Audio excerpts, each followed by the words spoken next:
Bienvenue à tous, bienvenue à l'école de Yeshua.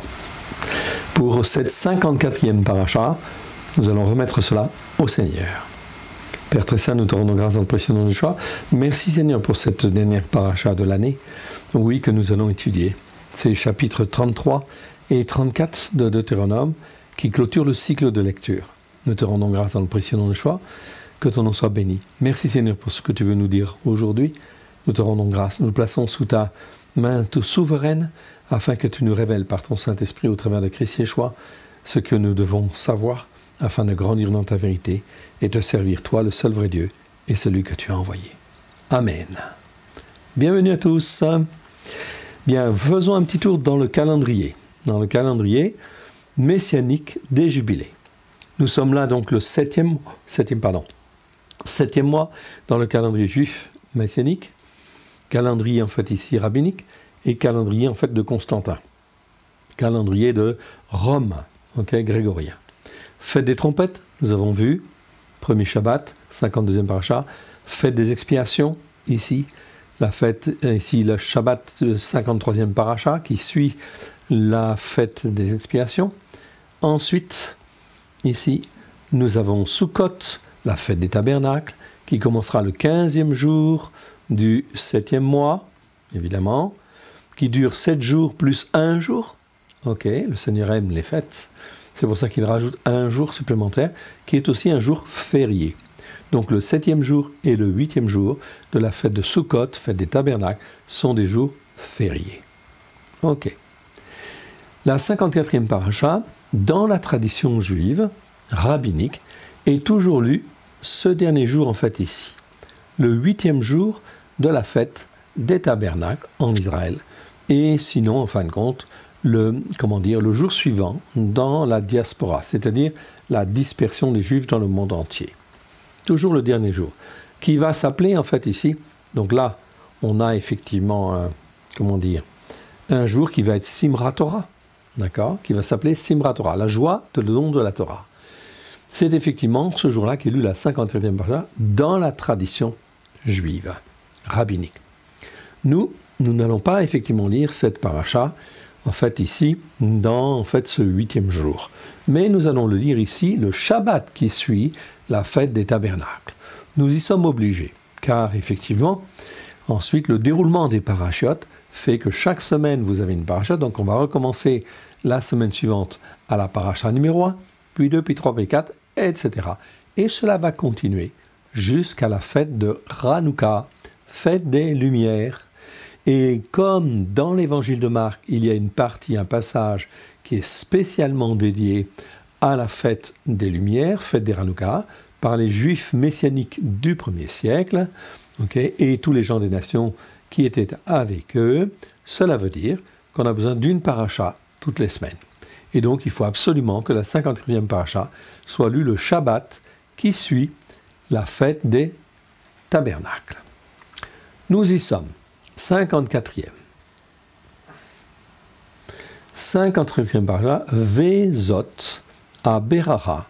Et ceci est la bénédiction. Ici, je rappelle en fait le commentaire que je viens de vous dire.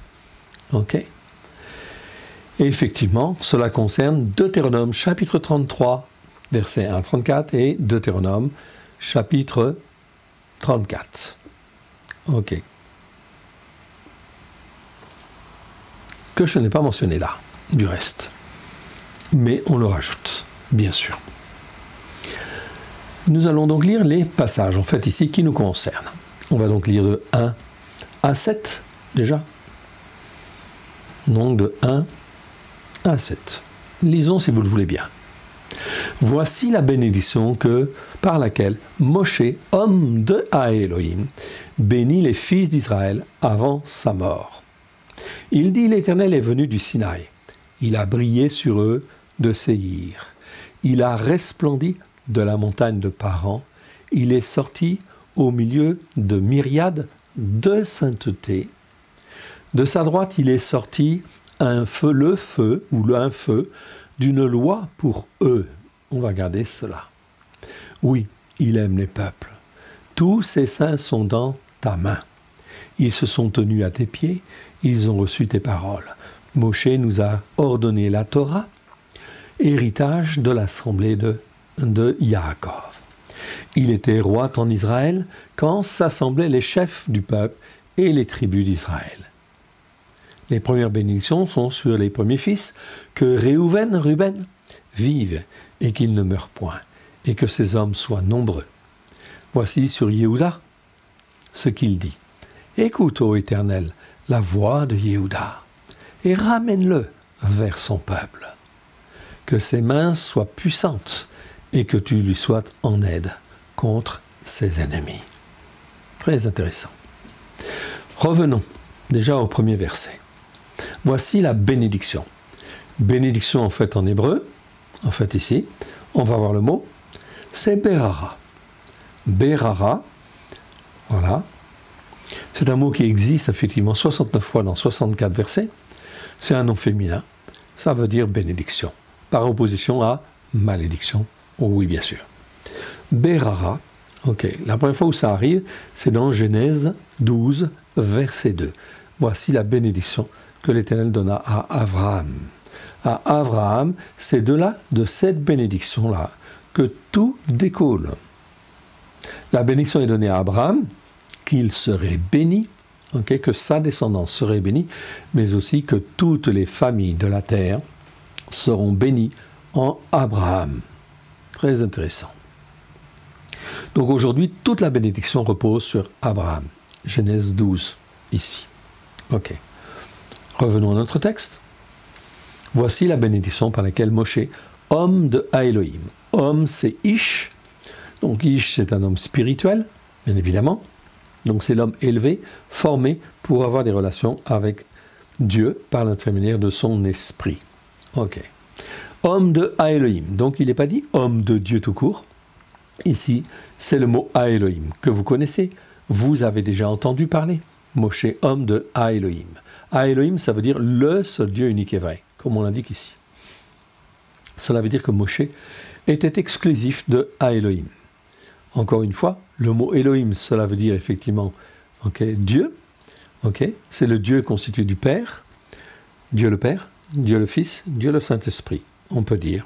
Ou le Père, la parole de Dieu, Dieu, la parole de Dieu, et l'Esprit de Dieu. Si on veut parler comme en fait la Torah parle, on dit Dieu, la parole de Dieu et l'Esprit de Dieu. Sachant que la parole de Dieu est un être spirituel qui travaille avec Dieu et l'Esprit de Dieu. Et que c'est celui par qui le salut va venir. Tout le monde a cette connaissance-là. Ça, c'est Elohim. Elohim existe plus de 3600 fois. Mais à Elohim, 374 fois. Quand le Saint-Esprit rajoute l'article devant, H-A en hébreu, cela veut dire le seul Dieu unique et vrai. Comme on est là, comme on l'indique ici. Seul Dieu unique et vrai. Et c'est très rare quand, en fait, ici, le Saint-Esprit dit qu'un homme est un serviteur du seul Dieu unique et vrai. Ou un homme de Elohim est vrai. Un homme du seul Dieu unique et vrai. Comme David aussi. D'accord ? David était un serviteur ou un homme, de Elohim. Moshe en est un aussi. Ce sont des hommes qui sont en fait des exclusifs de Dieu. C'est-à-dire ils s'attachent à Dieu, ils restent attachés à Dieu. Ils sont appelés serviteurs de Elohim ou hommes de Elohim. C'est très intéressant. C'est un qualificatif qui fait que tout au long en fait des générations, il y a toujours eu en fait des hommes qui étaient des consacrés, des gens à part, et des gens qui s'attachaient à ce seul Dieu unique et vrai. Dans toutes les générations, ça a été comme ça. Et Dieu choisit en fait le chemin spirituel, si je puis dire, au travers de un tel, puis tel autre, puis tel autre, puis tel autre, puis tel autre, puis tel autre, pour arriver à Yeshua. C'est exactement la description que nous avons dans Matthieu chapitre 1. C'est en réalité non pas la généalogie de Jésus, c'est pas ça. C'est en fait le chemin par lequel est passé Dieu pour passer d'un serviteur en fait à un autre pour arriver à Yeshua. Très intéressant. On verra ça lorsque nous, en fait, ici, étudierons l'évangile de Matthieu. Bien évidemment. La bonne nouvelle, c'est mieux de dire la bonne nouvelle de Dieu au travers de Christ Yeshua annoncée par Matthieu. Matithia. Très bien. Homme de Elohim, ici, bénit les fils d'Israël avant sa mort. Il dit L'Éternel est venu du Sinaï. Oui, ils sont venus du Sinaï. Il a brillé sur eux de Séhir. Donc de Séhir, ok, pendant effectivement les 40 ans qui ont suivi, en fait, le Sinaï, ça a été le changement de génération. Et Dieu a commencé à briller sur eux à Séhir. Lorsqu'ils ont commencé à bouger, et Dieu leur a dit, maintenant, vous allez en fait vers le nord et vous allez monter dans le pays de Canaan. Dieu a commencé à briller. Ici, c'est en fait briller, c'est le verbe zarar, et en fait ici il est conjugué au parfait. Donc il a parfaitement brillé. Il y avait la puissance de Dieu qui était là. Une puissance souveraine, à tel point que même les géants en fait qui étaient dans la région, Og et Sion, roi de Bassan, ok, roi des Amoréens, ok, eh bien tout cela ne résistait pas devant la puissance de Dieu. C'est exactement pareil avec nous. Sur Séhir. Donc il commence à briller de Séhir, il a resplendi de la montagne de Paran. Il est sorti au milieu de myriades en fin de compte de gens qui en fait étaient des croyants, oui bien sûr ici, d'accord. Et en fait ici, c'est traduit par un adjectif dans nos traductions, sainte. Non, ici c'est Kodesh. Ce mot est au pluriel en hébreu et ce mot est au singulier. Parce que ça nous parle en fait de la sainteté de Dieu. C'est Kodesh, en fait, ici. Donc, c'est des gens qui sont formés, façonnés pour faire partie de la sainteté de Dieu. Ok ? Donc, c'est très important. Attention, c'est pas tout à fait pareil. Bon, traduit en français, c'est pas toujours évident. Normalement, ça fait littéralement au milieu de myriades de sainteté, de croyants qui sont devenus saints, qui portent la sainteté de Dieu. Ok. 2 points. De sa droite. Qui est à la droite de l'Éternel? Yeshua. Ok. De sa droite est sorti le feu d'une loi pour eux. Est sorti le feu. Ok. Esh d'une loi pour eux. Ici, de tout un système, en fait, ici, qui existe. On peut dire loi, oui, mais ce n'est pas le mot Torah ici. Je vous le montre. C'est le mot date. Ok, vous le voyez là. C'est un mot qui existe 22 fois dans 21 versets. Numéro Strong 01981. On peut dire, pour ce qu'on en sait aujourd'hui, loi établie, ensemble des lois, des arrêts, des édits. Quelque chose en fait de glorieux qui glorifie le monde, en fait qui gère le monde et l'univers. Ok, donc c'est le feu d'une loi spéciale. Ok, tout à fait particulière, okay, qui nous est révélée au travers de Christ Yeshua. Je vous ai parlé dans la dernière paracha de la montagne de sainteté. Eh bien, c'est exactement ça. Plus je monte sur cette montagne de sainteté, plus je m'aperçois bien sûr qu'il faut s'attacher à Dieu, être un exclusif de Dieu et rejeter tout le reste. Mais en dehors de l'enseignement lui-même de la Torah, il y a des lois dans l'univers. Et en fait, toutes ces lois font partie de tout un ensemble ici, dates, que Dieu nous révèle au travers de Christ et Yeshua. Mais avant tout, pour monter déjà sur la montagne sainte, ok, la montagne de sainteté, il y a déjà, en fait, la Torah elle-même. Ok, très important. Ça vous donne une petite idée. Ici, ces mots-là sont effectivement, comment dire, selon le kéré qui est en marge. En fait, ce que vous avez, c'est qu'on a le texte hébreu, vous le voyez là, d'accord? Le texte hébreu, il est là. Et là, vous voyez, entre parenthèses, ce qui est en crochet ici, c'est ce qui est marqué dans la marge, dans le texte hébreu. Ça, ce sont en fait les scribes, les massorettes, qui ont en fait dit, peut-être que ce n'est pas ce mot-là qu'il faut en fait lire.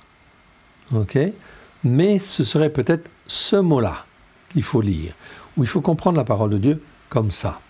Dans l'Écriture, il y a un certain nombre de passages et de versets qui sont comme ça, et en fin de compte, c'est pas toujours évident à traduire. Ce mot-là, personne ne sait le traduire. Même dans la tradition juive, on ne sait pas traduire ça. C'est un mystère. Donc cela nous sera révélé par la suite, où en fait, peut-être, et les scribes suggèrent une autre lecture. Une autre lecture, voilà pourquoi c'est mentionné dans la marge, en fait ici, dans le texte hébreu. Et ce qui est dans la marge est mentionné ici. Esh Da'at, c'est le kéré, en fait, ici. Kéré, ce qu'il faut lire. En réalité, ce qu'il faudrait lire. Ça fait partie, bien sûr, d'une dimension spirituelle tout à fait particulière, évidemment. Et pour ça, il faut monter sur la montagne de la sainteté de Dieu et se rapprocher de Dieu, car il n'y a que le Saint-Esprit, au travers de Christ Yeshua, qui a la réponse à toutes ces choses. Et certains versets n'ont pas encore dévoilé tout leur mystère. Vous pouvez donc consulter tous les écrits qui existent, même dans la tradition rabbinique, ou la tradition juive d'une manière générale. Vous ne trouverez pas d'explication. Ça n'existe pas. Voilà pourquoi nous sommes très prudents, en fait, ici. On peut dire, donc ici, de sa droite est sorti le feu ou un feu d'une loi pour eux, de quelque chose pour eux, qui est en fin de compte absolument fantastique et qui dépasse l'entendement. Verset 3. Oui, il aime les peuples. Dieu aime les peuples. S'il a donné cette Torah, en fait, aux Juifs, ce n'est pas parce que c'est le meilleur des peuples, non, c'est le moindre des peuples. Mais Dieu le forme et le façonne, afin qu'il puisse porter cette Torah par tous les peuples, et qu'il puisse être façonné, formé, comme Dieu le veut. Ici, il est dit, tous ces saints, là, c'est bien Kedoshim. Tous ces saints sont dans ta main. La main de qui? La main de Yeshua. Tous ces saints, les saints de l'Éternel, ceux qu'il a appelés à être à part, sont dans la main de Yeshua lui-même, dans sa droite. Ils se sont tenus à tes pieds, et ils ont reçu tes paroles, pas n'importe quelle parole, des paroles de vie, des paroles puissantes, des paroles qui parfois même certaines on ne les comprend pas. C'est pour ça que celles qu'on comprend, il faut déjà les écouter, les mettre en pratique. Si en fait on écoute et on met en pratique, Dieu le voit. Et à ce moment-là, il peut nous révéler plus. Mais si on n'écoute pas déjà,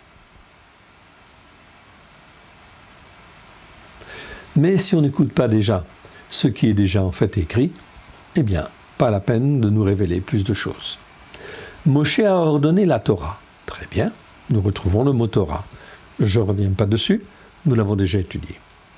Héritage de l'assemblée de Yaakov, bien sûr. Il était roi en Israël. Moshe était roi en Israël quand en fait s'assemblaient les chefs du peuple et les tribus d'Israël. Les chefs ici, c'est bien le mot roche. Ça nous parle bien des chefs, des têtes du peuple. C'est le mot roche. Petit h, on retrouve en fait ici. Roche en fait ici. Tête, chef, sommet. C'est un mot qui existe 598 fois dans 548 versets. Ça c'est les chefs. Chefs du peuple et les tribus d'Israël. Et là commence en fait la bénédiction sur chacun en fait des fils, des fils d'Israël. Ici, c'est pas Yaakov qui la donne. Ici, c'est Moshe. C'est l'Éternel qui la donne au travers de Moshe. Donc, ce sont des bénédictions sur chacune des tribus, ou des remarques, ou des bénédictions qui visent en fait à ramener en fait le peuple. Que Réhouven vive, Réhouven c'est Ruben, et qu'il ne meure point, et que ses hommes soient nombreux. Donc Ruben avait été mis à part, vous savez pourquoi? Parce qu'il avait couché en fait avec une des compagnes de son père, etc. Et qu'il ne s'est pas toujours occupé, effectivement, en tant que premier-né, il ne s'est pas toujours occupé de ses frères, comme il fallait. Mais la bénédiction, en fait, est là, qu'il vive et qu'il ne meure point. Et que ces hommes soient nombreux. Donc c'est bien une bénédiction. Verset 7. Voici sur Yehuda. Sur Yehuda, Moshe ne dit pas grand-chose, mais il dit ceci. Voici sur Yehuda ce qu'il dit. Écoute, ô Éternel, la voix de Yehuda, et ramène-le vers son peuple. Que ses mains soient puissantes et que tu lui sois en aide contre ses ennemis. C'est très important ça. Effectivement, Yehuda. Yehuda, en fin de compte, a failli effectivement périr. Et oui, plus tard, Yehuda ne va pas bien se comporter comme il faut. notamment. Bon, à différentes périodes, en fin de compte. Et en fait, Yehuda est une tribu qui a failli disparaître.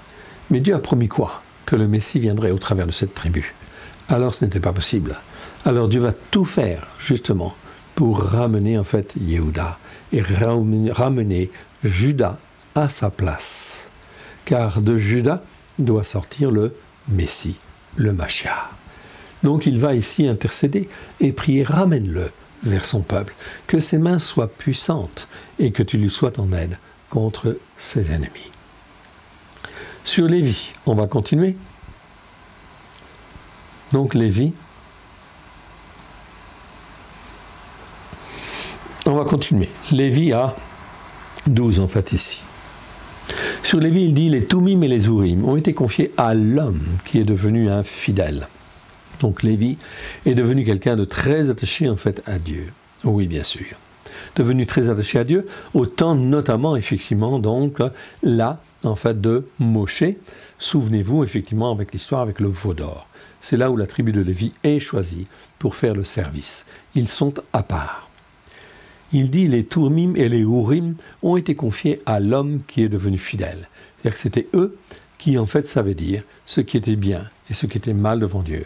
Et en fait, dans les choix, eh bien, à poser en fait à l'Éternel, eh bien, il savait dire en fait de la réponse si la réponse était favorable ou défavorable. C'est ce à quoi servaient en fait les Toumim et les Ourim. Ont été confiés à l'homme qui est devenu un fidèle. Fidèle en fait ici, on va les voir. C'est le mot racide. Racide ici. Racide, c'est un fidèle, un bien-aimé, un pieux adorateur, ou encore homme pieux, au sens de celui qui est bien-aimé de Dieu, parce qu'il écoute et il met en pratique, et il s'attache à Dieu. Celui qui veut s'attacher à Dieu et qui est fidèle, qui est appelé saint par vocation, comme Paul le dit dans Romains chapitre 1, verset 7. À tous ceux qui, à Rome, sont bien-aimés de Dieu, saints par vocation. Ça sont des racides en fait en hébreu. Que la grâce et la paix vous soient données de la part de Dieu notre Père et du Seigneur Christ Yeshua. Okay? Ce mot-là est donc très important. Ça nous parle plus que de fidélité, mais d'une démarche par la foi, en fait, ici. Ok, revenons donc à notre Lévi, ici, et on va aller jusque-là, on a dit. Ok. Qui est devenu un fidèle.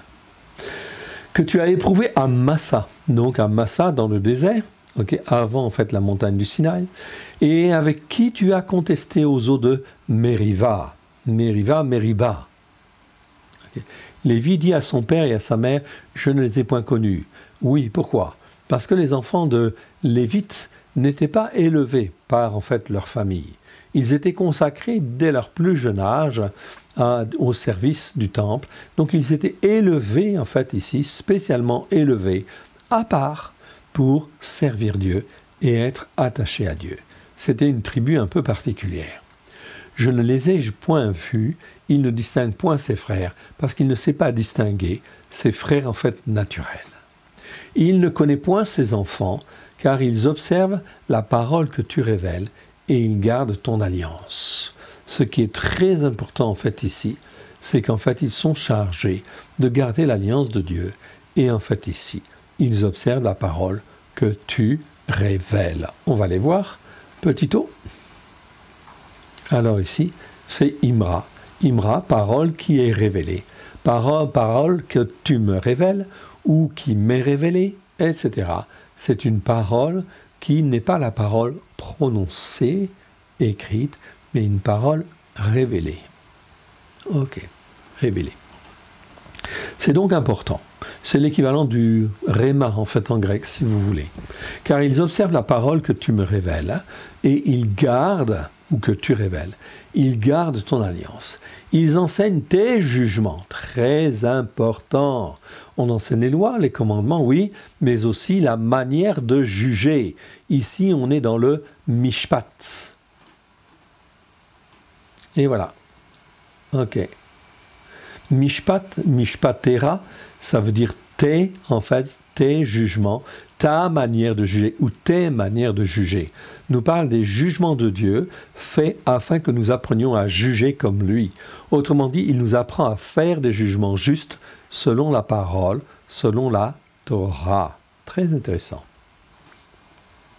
Donc il fallait que les Lévites puissent enseigner les Écritures. On continue de lire, toujours jusque-là.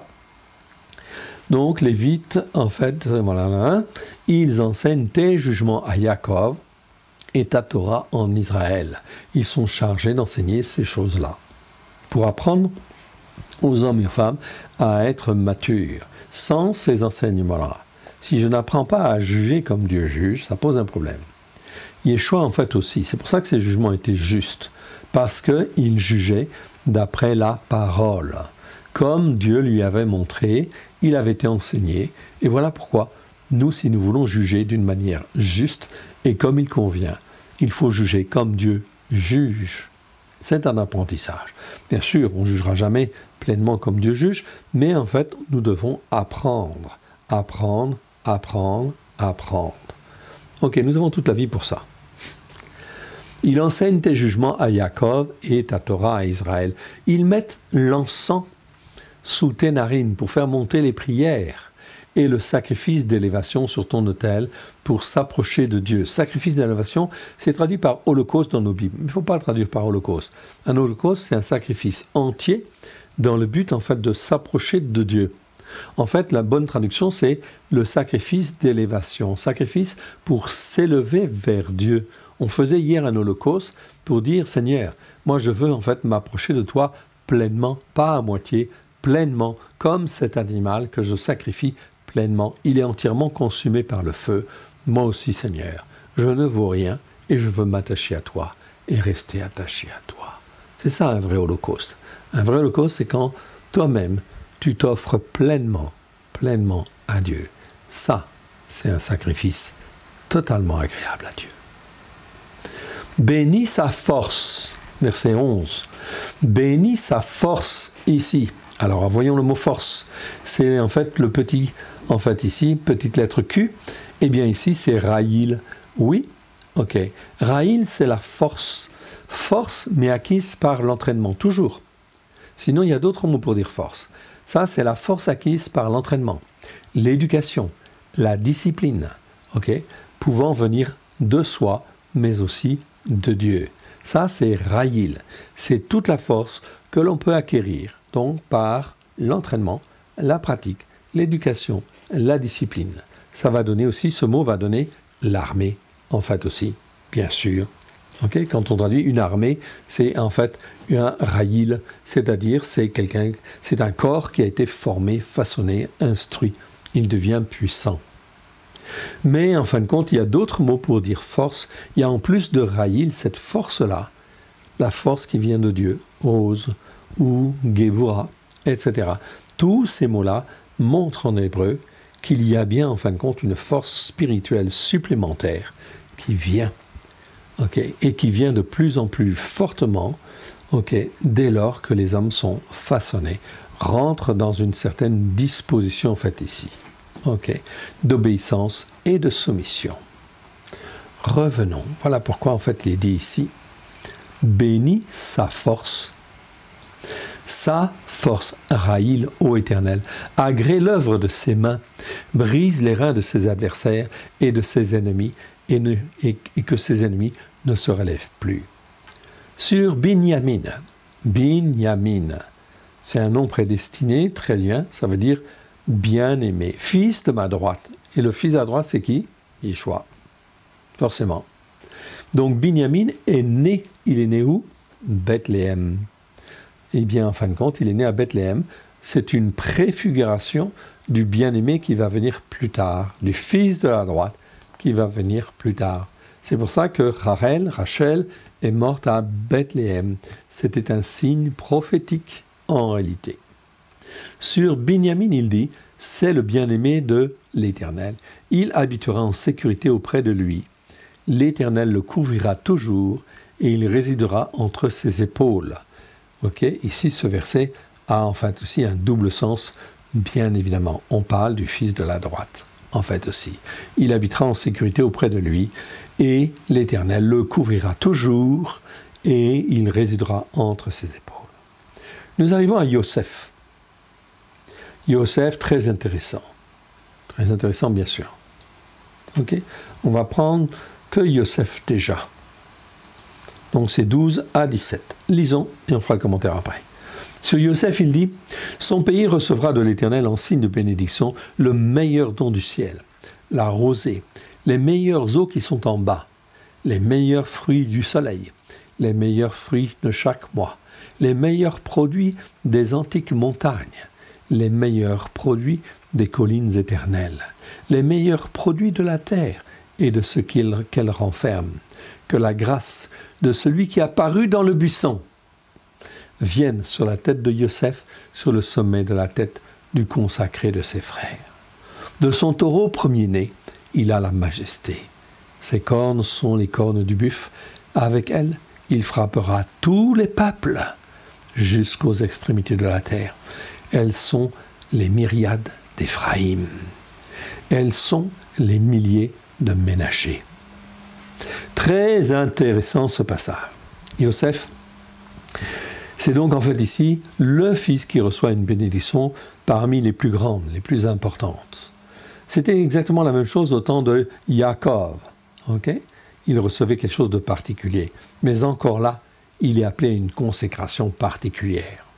Consécration particulière à cause de son obéissance. Il n'a pas toujours été obéissant, mais d'une manière générale, c'est une des tribus qui a été en fait relativement fidèle et qui en fait a récolté beaucoup de bénédictions. Okay? Le meilleur don du ciel, la rosée, les meilleures eaux qui sont en bas, les meilleurs fruits du soleil, les meilleurs produits des antiques montagnes, les meilleurs produits des collines éternelles. Tout cela, en fait ici, c'est pour Yosef et les descendants de Yosef. Verset 16, que les meilleurs produits de la terre et ce qu'elle renferme soient sur lui. Il est dit ici, regardez bien, que la grâce de celui qui est apparu dans le buisson, c'est qui celui-là? C'est Yeshua lui-même, l'ange de l'Éternel, le messager de l'Éternel, celui qui est envoyé sur la terre auprès des hommes pour former et façonner un peuple pour Dieu. Que la grâce de celui qui est apparu dans le buisson vienne sur la tête de Yosef. Ah, très intéressant. C'est pour ça qu'en fait ici, on s'aperçoit très clairement dans les Écritures que les hommes de Dieu, en fait ici, Moshe, croyaient tous, et ils étaient tous instruits à un niveau spirituel très élevé, où là on croyait en Dieu, la parole de Dieu et l'Esprit de Dieu. Celui qui s'appelait la parole de Dieu, c'est celui qui agissait auprès des hommes, qui était intervenant, qui parlait dans le buisson, en fait ardent, qui était là pour façonner, c'était Malkitsédek en fait aussi, qui en fait va voir Abraham de la part de l'Éternel. Malkitsédek, ça veut dire mon roi de justice. C'est celui qui parle dans le buisson et qui dit « Je suis ». Ça, c'est le nom de Yeshua, en fait, ici. Je suis. Il est tout le temps là. À partir du moment où on l'accepte comme Seigneur et Sauveur, il est « Je suis ». Il est celui qui a reçu tout pouvoir dans le ciel et sur la terre pour nous façonner, nous instruire. Hier, il s'appelait la parole de Dieu, en fait, ici. Et celui qui s'appelait la parole de Dieu était un être spirituel qui travaillait avec Dieu et l'Esprit de Dieu et par qui le salut allait venir. La grâce s'exprime par lui, essentiellement par lui. Que la grâce ici, Moshe dit à Yosef, que la grâce de celui qui est apparu dans le buisson vienne sur la tête de Yosef. Sur la tête, sur le sommet de la tête du prince de ses frères, nous dit la version seconde. Non. Ici, ce n'est pas le mot prince. Pas du tout. Le mot utilisé ici, nous allons le voir, et parce qu'il nous concerne, c'est le mot nazir. Nazir ou nézir, pareil, c'est les mêmes mots, c'est les mêmes racines. 16 fois dans 16 versets, ça nous parle des naziréens ou des néziréens, ce qu'on appelle en fait des consacrés, en fait tout simplement. Naziréen ou nazoréen, c'est pareil, c'est la même racine, quelques petites variantes près. C'est qu'un nazoréen, c'est après Yeshua. C'est Yeshua et après Yeshua. Mais c'est toujours des consacrés. Mais les Nazoréens, ce sont des consacrés, consacrant avec grâce et vérité, normalement. Naziréens, ce sont des consacrés à Dieu. Ils s'attachent à Dieu et ils restent attachés à Dieu. Yosef était un consacré. Ici, nous sommes dans Genèse, en fait, ici. Ici, nous sommes dans Deutéronome, pardon. C'est la deuxième fois où nous voyons ce mot-là. Dans Genèse 49, verset 26, c'est effectivement, en fait, la première fois où nous avons cela. C'est avec la bénédiction de Yosef. La bénédiction de Yosef donnée par Yaakov. Genèse 49. C'est là que l'on voit apparaître la première fois le mot Nézir.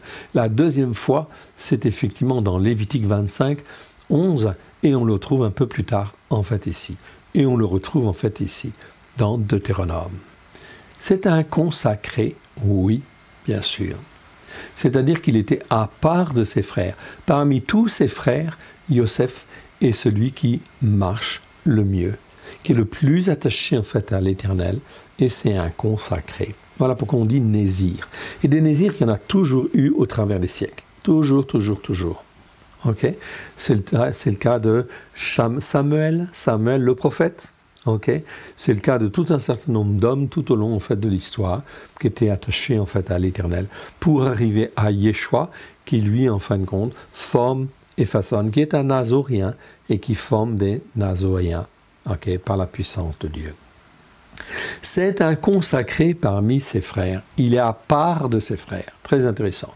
Donc là, nous sommes dans Deutéronome. Donc à la fin de Deutéronome. La même chose, en fait, était dite au moment de Yaakov. Yosef a marché donc très bien pendant très longtemps. De son taureau premier-né, il a la majesté.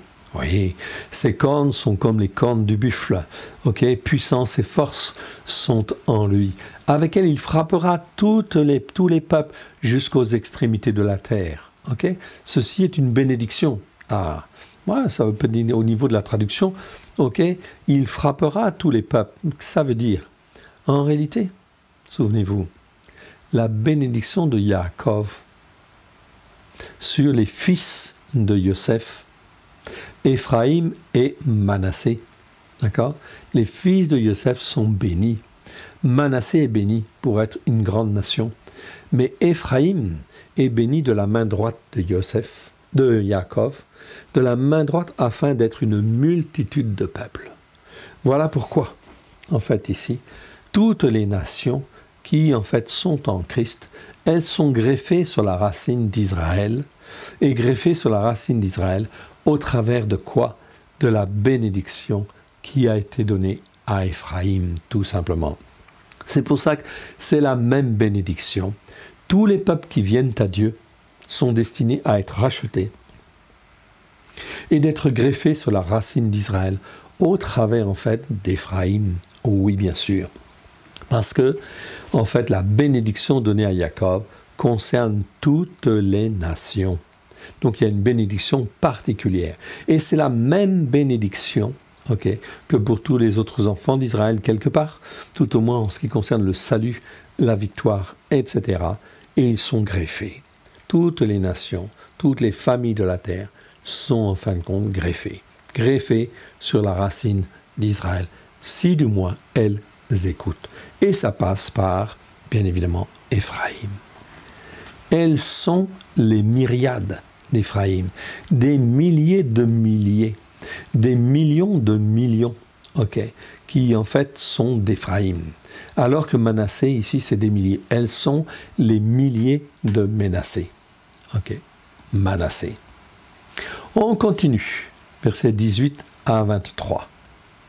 Sur Zébouloun, il dit, « Réjouis-toi, Zébouloun, toutes tes courses et toi, Yissaskar, pas facile à prononcer, Isakar, dans tes tentes. » Parce qu'il étudie. Ce sont des bénédictions qui sont données à ses fils.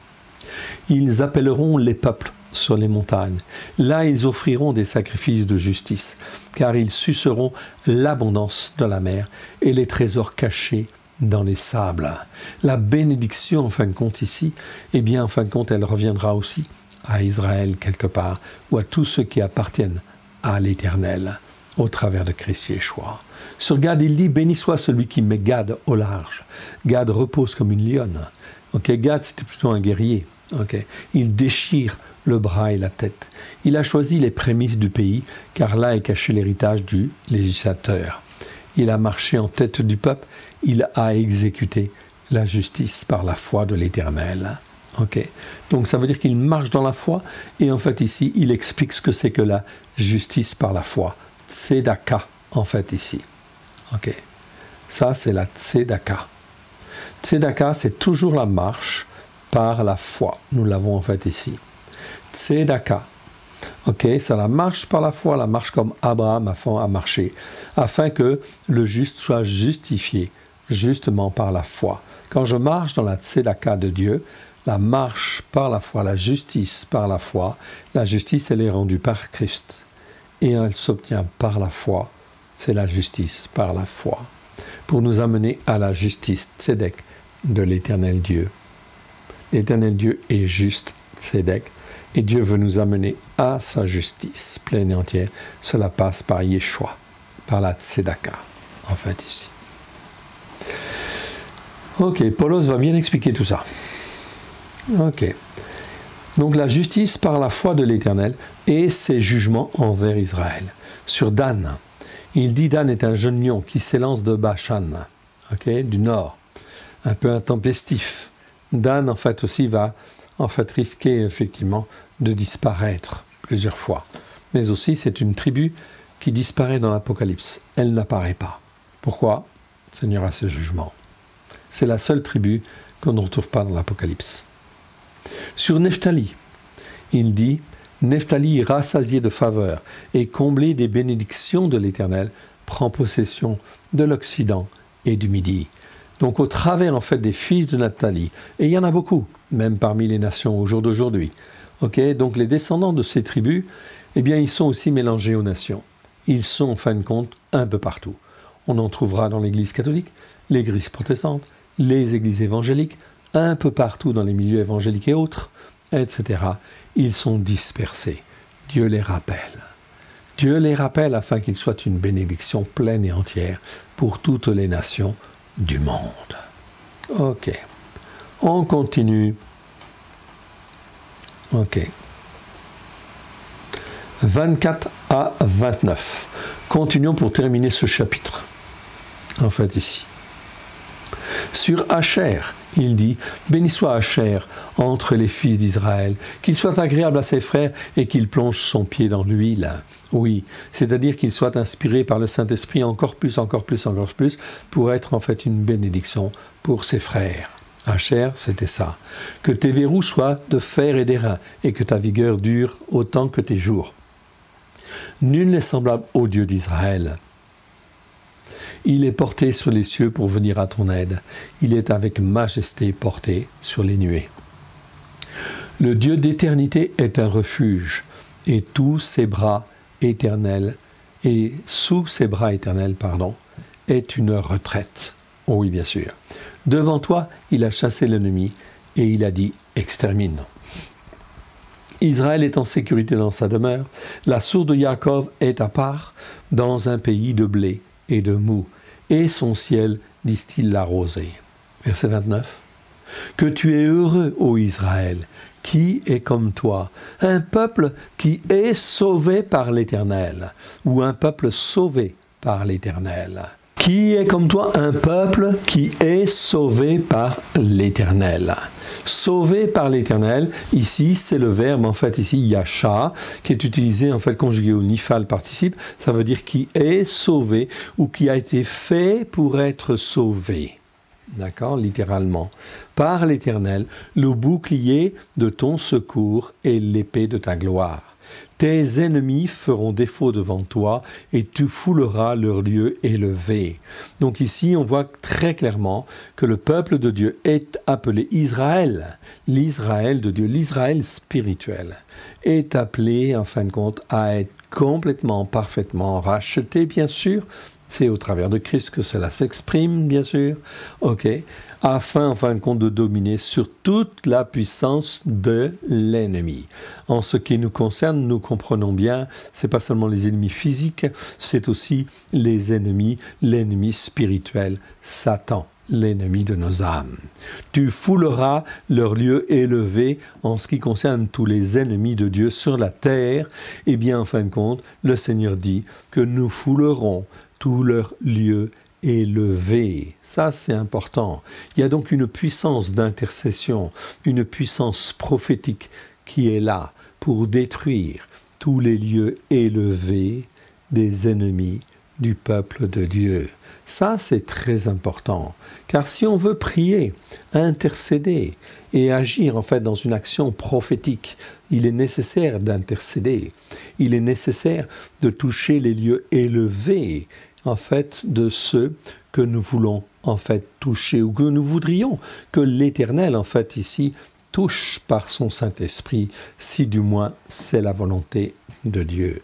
Très important, car si c'est la volonté de Dieu que l'on touche, en fait, ici, telle assemblée ou telle autre assemblée, pour, en fait, ici, qu'il soit racheté et ramené sur les racines hébraïques de la foi, eh bien, ici, le Seigneur donne la capacité spirituelle de toucher leur lieu élevé, c'est-à-dire de détruire toutes les idoles, l'idolâtrie, l'occultisme, les, fausses doctrines qui peuvent retenir les uns et les autres captifs, mais seulement selon la volonté de l'Éternel. Voilà pourquoi il est très important d'apprendre à marcher comme Yeshua a marché, en ne faisant rien sans que le Père ne lui montre. Et nous devons apprendre aussi cela. Si nous ne le faisons pas, ça va poser un problème grave de discipline. Et dans une armée, il faut de la discipline. Nous arrivons au dernier chapitre, chapitre 34 de Deutéronome, pour terminer en fait la Torah, et bien ici 12 versets que nous allons lire afin effectivement de terminer ce cycle. Lisons les 6 premiers. Moshe monta des plaines de Moab sur le mont Nebo, au sommet du Pisga, vis-à-vis de Yériro. Et l'Éternel lui fit voir tout le pays, de Gilad jusqu'à Dan. Gilad, donc en tournant sur la droite, Gilad, il est sur le mont Nebo, il regarde tout le pays de Canaan devant lui, donc Gilad est à sa droite, jusqu'à Dan, au nord. Ensuite, tout Nephtali, tout Éphraïm, tout Manassé, tout Yehuda, il descend, etc., jusqu'à la mer occidentale, etc. Le Midi, les environs du Yarden, la vallée de Yériro, etc. Il la voyait sous ses yeux, la ville des palmiers, jusqu'à Tsoar. Tsoar, c'est l'extrémité gauche, en fait, au bas de la mer morte. En fait, ici, c'est Tsoar. L'Éternel lui dit, c'est là le pays que j'ai juré de donner à Abraham, à Yitzhak et à Jacob, en disant, je le donnerai à ta postérité. Je te l'ai fait voir, et je te le fais voir à tes yeux, mais tu n'y entreras point. Moshe, serviteur de l'Éternel, mourut là, dans le pays de Moab, selon l'ordre de l'Éternel. Et l'Éternel l'enterra dans la vallée, au pays de Moab. Ce n'est pas un homme qui l'a enterré, vis-à-vis de Beth-Péor. Personne n'a connu son sépulcre jusqu'à ce jour. C'est extrêmement important, c'est l'Éternel qui l'a enterré. Ça, c'était fondamental et important. Pourquoi ? Afin, justement, que la sépulture en fait de Moshe ne devienne l'objet d'un culte idolâtre. Il fallait absolument que l'Éternel s'en occupe lui-même. Voilà pourquoi personne ne sait où exactement il a été enterré. On imagine, on suppose, mais on ne sait pas. Et c'est un bien. Parce que Moshe, en fin de compte, il est dans la gloire de l'Éternel, oui. Et on le verra apparaître avec Élie, souvenez-vous, sur la montagne de la transfiguration. Qui est présent auprès de Yeshua, ici sur cette montagne ? Nous voyons, il y a Élie, le prophète. Donc toute la prophétie, bien sûr. Et il y a Moshe qui représente la Torah. Il est là. Okay? Et il parle en fin de compte avec Yeshua pour en fin de compte ici voir tout un certain nombre de détails et en fin de compte pour glorifier le Père. Ils sont en train de discuter, etc. Ils sont là ensemble pour servir l'Éternel. C'est un exemple pour nous, bien évidemment. Verset 7. 7 à 12, lisons en fait ensemble. Moshe était âgé de 120 ans lorsqu'il mourut. Sa vue n'était point affaiblie et sa vigueur n'était point passée. Les fils d'Israël pleurèrent Moshe pendant 30 jours dans les plaines de Moab. Puis ces jours de pleurs et de deuil sur Moshe arrivèrent à leur terme. Ils ont pleuré 30 jours, oui bien sûr. Yehoshua, fils de Nun, était rempli de l'esprit de sagesse, car Moshe avait posé ses mains sur lui. Les fils d'Israël lui obéirent et se conformèrent aux ordres que l'Éternel avait donnés à Moshe. Il n'a plus paru en Israël de prophète semblable à Moshe que l'Éternel connaissait face à face. Okay? Moshe le seul qui parlait face à face, qui parlait de vive voix avec l'Éternel. Ça, c'est extraordinaire. Okay? C'est fondamental. Il n'a pas pu se tromper, évidemment, parce qu'il a donné des bases essentielles de la parole pour nous montrer comment nous devions vivre. Il dit bien, et l'Éternel dit bien au travers de sa bouche, l'homme, le croyant, vivra par ses règles, vivra par ses commandements. C'est la manière, en fait, de vivre. Voilà pourquoi les enfants d'Israël, lorsqu'ils sortent de l'Égypte, ils marchent tous à un rocher spirituel qui les suivait. Et ce rocher spirituel était Christ. Ça, c'est la Pâque de l'Éternel. C'est la sortie des enfants d'Israël de l'Égypte. Yeshua était là. Il est le rocher. Et ce rocher les emmène au mont Sinaï. Et c'est 50 jours plus tard qu'ils vont recevoir effectivement la Torah pour apprendre à marcher comme il convient devant l'Éternel. Alors, ne soyons pas des chrétiens ou des croyants de l'empereur romain Constantin qui dit que la Torah, ça n'a plus lieu d'être. Okay? Mais soyons comme les enfants d'Israël hier, qui reçoivent la Torah alors qu'ils marchent à un rocher spirituel qui les suit, qui est Christ. Mais cette fois-ci, ne marchons pas dans la désobéissance, avec un cou rebelle, etc., des oreilles endurcies, un cœur endurci, pour ne pas écouter et mettre en pratique. Mais au contraire, soyons un peuple soumis et obéissant, comme Christ l'a été, c'est-à-dire être un nazoréen, un consacré, consacrant, comme Dieu veut. Verset 11. Nul ne peut lui être comparé pour tous les signes et les prodiges. Signes, ici, et prodiges. C'est pas miracle, pas du tout. On ne parle pas de miracle ici. I et J. Ça nous parle, I, c'est hôte. Hôte, ça nous parle tout ça. C'est une définition sur les signes. Ce n'est que des signes, c'est toujours des signes. Ce mot-là, en fin de compte, est bien traduit. La plupart du temps, en fait, ici, vous voyez, plein d'exemples, en fait, c'est marqué signe. Quand c'est traduit par miracle, on n'a pas mis les versets, il existe 79 fois dans 77 versets, c'est pas toujours très bien traduit aussi. C'est mélangé. Mélangé avec mophet. Mophet, ici, ça nous parle, en fait, ici, de prodige, et non pas de signe ou de miracle. Si hôte parle de signe, hôte, c'est un témoignage, c'est un signe, pour montrer la présence que Dieu est là.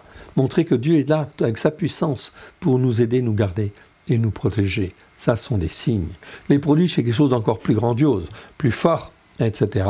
C'est quelque chose qui se voit, qui éclate, qui en fait montre une certaine magnificence, etc. Merveille de Dieu. Ça, ce sont des prodiges. Dieu fait des signes et des prodiges, pas des miracles. Les miracles, c'est pour en fait Lourdes. C'est pour en fin de compte, on va à un miracle, on est guéri, et puis après on ne s'occupe plus de Dieu. Non, ça incite les gens à rechercher le miracle pour le miracle. Non, ce qui est important ici, on parle de signes et de prodiges, parce que Dieu ramène sur sa Torah, afin que l'on puisse s'attacher à lui et rester attaché à lui. Dieu a une vision beaucoup plus large, beaucoup plus intéressante, beaucoup plus profonde, oui bien sûr. Voilà pourquoi on parle de signes et de prodige. Prodige, en fin de compte, ici, c'est traduit en fait assez bien aussi. 36 fois dans 35 versets, dans un certain nombre de versets, sauf les versets où on parle de miracles. Vous voyez, comme là, Deutéronome 7, 19, c'est marqué les miracles et les prodiges. Ici, c'est on devrait dire les signes et les prodiges. Là, c'est bien traduit par prodige, c'est bon. Ici, c'est traduit par miracle, 0. Ici, en fait, ici, c'est bien traduit, bien traduit. Là, c'est mal traduit. Pourquoi? En fait, on ne traduit pas toujours de la même manière. Pourtant, c'est le même mot. Okay? Ça permettait de rester dans une certaine cohérence et d'apprendre en fait ce que c'est qu'un signe et un prodige. Aujourd'hui, la plupart des croyants qui sont de l'église de Constantin ou qui viennent de cela, etc., ne savent même pas distinguer un signe et un prodige mensonger. Est-ce que ça vient de Dieu ou est-ce que ça ne vient pas de Dieu? Voilà qui est très important. Tout ça, ça vient aussi en fait de ces traductions qui en fait entraînent une confusion. On ne sait plus ce que c'est qu'un signe ou un prodige la plupart du temps. Un signe, c'est pour montrer que Dieu est là et qu'il veut effectivement marcher avec toi pour que tu restes attaché à lui. Prodige, c'est pour montrer toute la puissance de Dieu pour être attaché à lui et rester puissamment attaché en fait à lui. Alléluia. Amen. Et on va terminer. Nul ne peut être comparé, nul ne peut lui être comparé par tous les signes et les prodiges que Dieu l'envoya faire au pays de Misraïm contre Pharaon, contre ses serviteurs et contre tout son pays. Tout son pays. Voilà. Et tous les prodiges d'épouvante, en fait aussi, que Moshe accomplit à main forte sous les yeux de tout Israël. D'épouvante, en fait, ici, c'est bien, en fait, le mot épouvante, en fait, ici. Ok, c'est Mora. Mora, ça veut dire, ça nous parle d'épouvante, de frayeur extrême, etc. Et bien sûr, en fait, Dieu en a fait aussi. En a fait aussi pourquoi? Eh bien, pour, en fait, que Israël puisse rentrer dans le pays de Canaan. Okay? Prodiges qui ont fait peur à tout un certain nombre de nations, qui étaient des nations guerrières, qui en fait étaient des nations méchantes en fait aussi, qui n'avaient qu'un seul but, détruire, détruire, détruire, dans le but de dominer. Mais ici, il n'était pas question que l'on domine sur les enfants d'Israël. Le Seigneur donc nous appelle à le servir. Merci de m'avoir écouté en cette 54e paracha. Okay? Et en fait, remettons cela au Seigneur. Merci Seigneur pour ta Torah que tu nous as donnée. Nous la bénissons dans le précieux nom de Yeshua. Elle est la vérité. Aussi Seigneur, aide-nous Seigneur à reprendre en fait un nouveau cycle en fait de lecture la semaine prochaine afin que nous puissions repartir dans une autre dimension, être façonnés comme toi tu le veux à la gloire de ton saint nom. Merci Seigneur pour cette Torah merveilleuse que tu nous donnes, qu'elle nous façonne et nous transforme au travers de Christ Yeshua, ton Fils bien-aimé, afin d'être le peuple que toi tu veux à la gloire de ton saint nom. Merci Père, merci Yeshua, merci Saint-Esprit. Merci à tous dans le nom de Yeshua et shalom à tous.